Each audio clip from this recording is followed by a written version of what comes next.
What's up, guys? How are you? Welcome into another episode of the Daily Juice Podcast with me, Matt Perrault, at Sports Talk Matt, to follow me across all socials. Can you guys see the hat? See the hat? That hat? Mountain View Farm. See that? It's my brother's hat. It's my brother's farm. Supporting the family biz as we are back here in Las Vegas, where we should be, where we are supposed to be, back in front of the right camera and the right backdrop with the right microphone, and we are back. We also had a winning day yesterday, 2-1. We put it in the Discord channel. If I have any idea to bet an under involving the Pacers, please, you have every right to verbally, physically slap me across, socially, whatever, the face. 2-1. I bet the under with the Bucks and the Pacers. Pace of play, better defense. No, sorry, way over. It would have been all three games to go over. Indiana State, over. The Wizards, over. And the Bucks, under. Well, 2-1, up 0.9 units. Back to Vegas, 1-0. Winning days. Let's see how many winning days we can stack together now that we're back here in Las Vegas for a Thursday morning edition of the Daily Juice Podcast. Being brought to you by omahasteaks.com. You guys, it's the end of the season sale going on right now at Omaha Steaks. Start off the new year with a bang, with big savings during the Omaha Steaks end-of-season event, from perfectly aged tender steaks to juicy burgers, decadent desserts, and classic comfort meals. Every bite is guaranteed to be perfect. For a limited time, get a 50% off site-wide sale going on right now. Plus, you'll get $30 extra when you use the promo code JUICE at checkout. Every purchase is backed by their unconditional money-back guarantee. Head over to omahasteaks.com, score 50% off site-wide, $30 off at checkout with the code JUICE. Minimum purchase may be required. Okay, big college basketball game, or slate today. Not a lot going on, okay? It's a Thursday. We have no Thursday football. First one of these kind of stinks. We don't have college football to kind of trip over and deal with, so that's good. Let's talk college basketball. I'm going to focus here on college basketball. I really like betting college basketball. It's time to focus in on college basketball. We hit Indiana State last night, and let's stay with the small guys. We bet a game involving Merrimack earlier this year. We're going to go back. Merrimack is taking on Fairleigh Dickinson. Fairleigh Dickinson, a team that has the same record as Merrimack. Both these teams are outside of the top 225 on KenPom, but KenPom has this as a 9-point victory. Now, the number is 7. Merrimack -7. Gut tells me by the time this game closes, it'll be Merrimack -9, but this is an extra game, so your book may not have this. DraftKings has this. By the time your book opens up, hopefully, I wouldn't play this higher than 8. 7.5 is fine. But Merrimack defensively, I think, is going to be able to slow down FD here. Merrimack has a 115th efficient defense in college basketball. They're 91st in effective field goal percentage defensively. They are 17th in turnovers. This team is good on defense, not good on three-point shooting. They're 259th in three-point defense, but Fairleigh Dickinson is 231. They don't shoot the 3 very well. They don't shoot the 2 very well. Merrimack's offense isn't good, but FDU's defense is horrific, 357th in adjusted efficiency. They are 332nd in effective field goal percentage. And you look at the way Merrimack has played at home, they're 9-2-1 overall ATS. They're 2-0 at home. They've played many road games, not a lot of home games, but against Bucknell last time out when we bet Merrimack, they were laying 5.5. They won by 16. They're laying 7 here. KenPom has it as a 9-point win. They beat UMass Lowell when they were 5.5-point dogs at home. They won the game by 6. Every other game at home has been Worcester State or against Felician University, teams that are D2. They aren't D1 teams at Merrimack. They got to go on the road to get teams to play them. When they go to North Andover to play Merrimack, not been great. I told you before, I grew up going to this gym. I grew up going to summer camp in this gym. I know what this thing is like. It's a glorified high school basketball stadium. But Merrimack is good at home. They're good ATS. I'm going to lay the 7. Merrimack -7 up against Fairleigh Dickinson. FDU to go there and lose by double digits probably to Merrimack here because I don't think FDU is going to score enough. They have not covered in their last 3 games, losing to Illinois by 33, Fairfield by 23, and Columbia by 4. 2 of those games were at home. The road game to Illinois, the last time they played right after Christmas on the 29th of December, they lost by 33 points. Merrimack, -7 for 1.1 units. Second bet, Colorado and Arizona. This game is in Tucson. The total for this game, 162.5 or 163. Shop, okay? Shop around. See what you can get from a number perspective. The first move when this game opened was a little bit surprising to me because I was pretty confident that everybody would be on the over, but maybe not, okay? DraftKings is at 162.5. Other offshores are at 162.5. Opened at 162. Here in Vegas, it's at 163. Arizona and Colorado. Over 162.5. Why? We're talking about a top 30 efficient offense and a top 10 effective field goal percentage for Colorado. Arizona, number 6 and number 33 in those categories. Defensively, Arizona is number 7 in efficiency, 144th, though, in effective field goal percentage.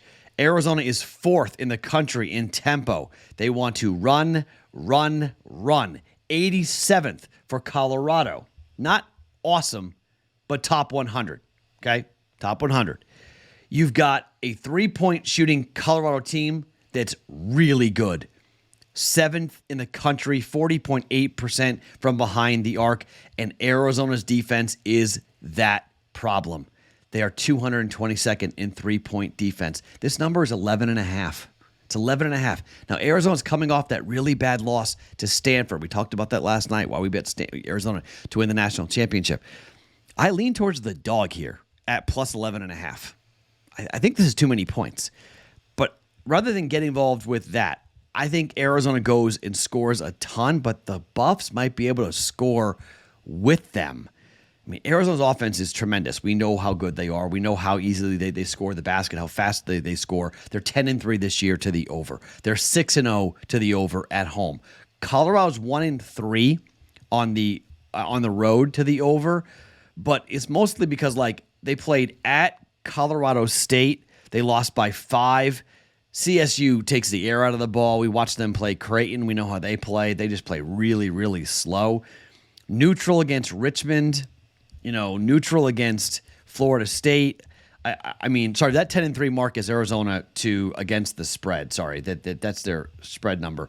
They're 7-6 to the over. Sorry, this year 3-3 at home, 1-3. So that 1-3 mark was right for Colorado. They've played neutral under against Miami. They played neutral or on the road. Neutral against Florida State. Neutral against Richmond. Those games went under. And then they played, where's the other under game that they played? Well, it's 1-3, it says on the road, but I've got 1, 2, yeah, there we go. Yeah, 3. The unders came on neutral courts. The one game that they played, the one true road game against CSU, went over by 21.5 points, to give you an idea. I just don't think this game's going to be slow. I think this game's going to be fast. I know 162 is a high number. I get that. But I just think we're looking at a lot of points. KenPom has this, and it's interesting when you look at this from a KenPom perspective because KenPom thinks this is going to be a chance to jump on the Buffs too. 86-77. I didn't actually add that up. 86-77 for that. If you let me do that on that one, 163. So we're playing right half a point, 162.5. But this has a 9-point win for Arizona. The number's 11.5. So people think bounce back spot, for Arizona here to come in after what happened last time out against Stanford. They're going to kill Colorado. I don't know if I agree with that, to be completely honest. I'm not sure I think this is going to be an absolute blowout. Yes, it's in Tucson. Yes, Arizona's going to be rocking it. Yes, the teams are, Arizona's pissed off. They've lost 3 of 5, and someone's got to pay for it. But give me the over. Over 162.5, Arizona and Colorado. And play number 2, Michigan hosting Minnesota. Did you know Minnesota's 12-1 ATS? They're the best ATS team in the country. Here's the problem. They've played nobody. I mean, like nobody. They lost to Missouri. They lost to San Francisco. They lost to Ohio State. Their best win's Nebraska. That's their best win from Minnesota. They beat Nebraska 76-65. They beat Maine, Ball State, Florida Gulf Coast, New Orleans, Arkansas Pine Bluff, Bethune-Cookman. Yeah, they're winning these games, okay? Yes, they're covering when they play these games. Yes, 3 losses. I mean, Michigan here, according to KenPom, it's a 5-point win. I can't get involved here, and I can't lay it with Michigan. I want to lay it with Michigan. I do. I think there's a decent shot. Number 6.5. Opened at 5.5. Number is 6.5. I think you could trail.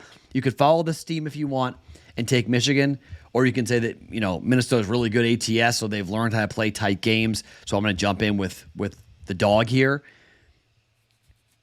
Michigan's 11-2 to the over. 11-2 to the over. Minnesota's only played 2 games away from home, and they're 1-1 to the over. Their game against San Francisco was on a neutral court. They lost that game, but it went under by 1 point. Like, it just went under.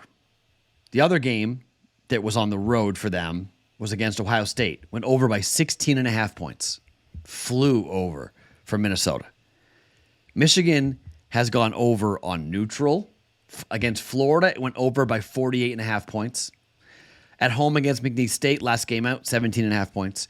Eastern Michigan, 3.5 points. Iowa, 11 points. Indiana at home, 10.5 points. Oregon on the road, 19.5 points. That is 6 consecutive games. Against Stanford, 11 points on a neutral.